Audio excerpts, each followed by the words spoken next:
Now, in the case of the Mayan calendar, I believe there is something similar that has been going on. Not only in the sense that this winter solstice has a special attraction on people. You know, especially as I live now here in Sweden, where we have, you know, half a year of tremendous darkness. We are so our biological beings so fully experience this shift that in light that comes with a winter solstice, but that has nothing to do with the evolution of consciousness. It's just a biological cycle that keeps repeated year after year after year. So that sort of makes a little bit of the explanation why some people are so fanatically attached to this December 21 date. Now, what would then have been the actual political reason that it ends up there? Well, it's more likely actually to be at the starting date, because the starting date of this so-called long count was set in a location called Itzapa. And the starting date was set at August 11, which is the day when the sun is in zenith in that particular location. And so that's an astronomical thing that was very relevant to this location, of course, and might have been the reason they set the beginning there, but it has no relevance in the big scale of things. It's just a one location. And I like to add here that the Maya were so preoccupied with time and their calendar.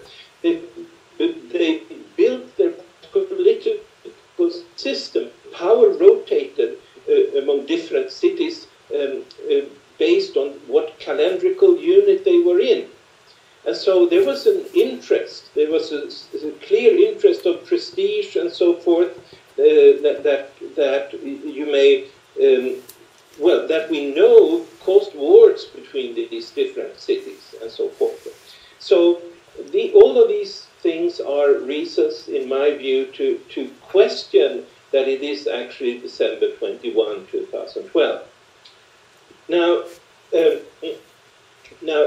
how does that play out here? Well, it plays out in the wave movement that we are part of right now, which is the 8th wave of the 9 on the Mayan cosmic pyramid. And I think you might say 10 years before the economic downturn started in the United States, I predicted that it would happen in November of 2007. And now economists agree that it actually happened in December of 2007. And if you follow the different economic indices from that point and onwards, they just turn down.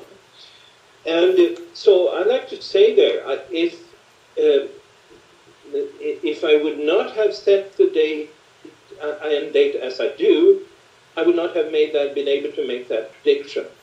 And so it doesn't answer all the questions, of course, but I think it's a very strong indication that this particular end date is the relevant one. Okay, I'd like to just ask you quickly about the economic cycle that you mentioned, then we'll come back to the calendar. You predicted the downturn in the market in 2007, and so what do you see where are we now in the market, and what's going to happen in the future, do you think? Yeah, economically. Yes.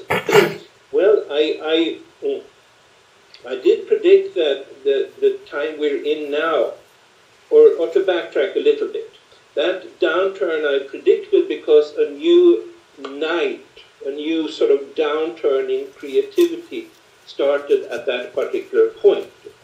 And so I did go out, maybe about a year ago, and expecting that something similar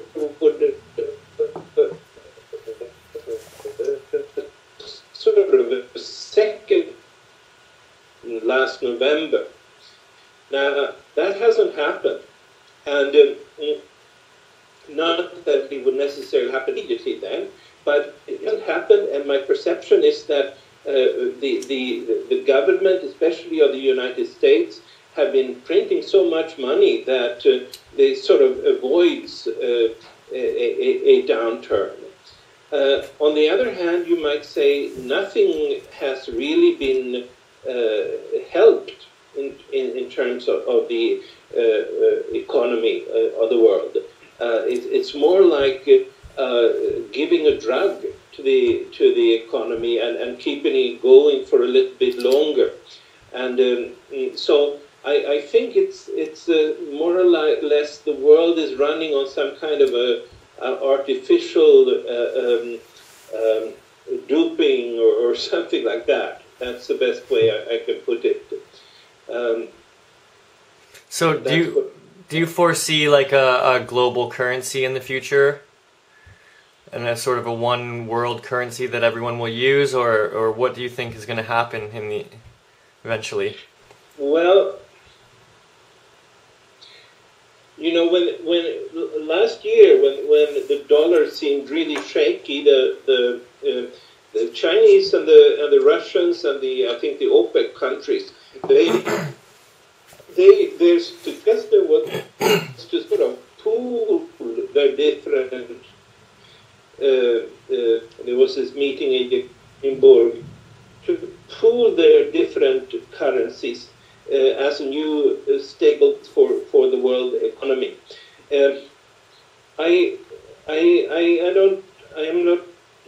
I'm not certain about this. I don't have any particular prediction.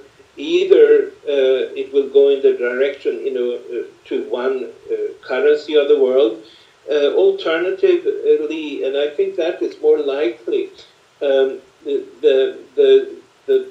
big-scale structures will somehow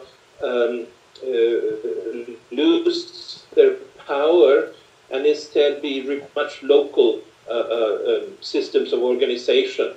And those local systems may be basing themselves on currencies and exchange means that they are creating themselves.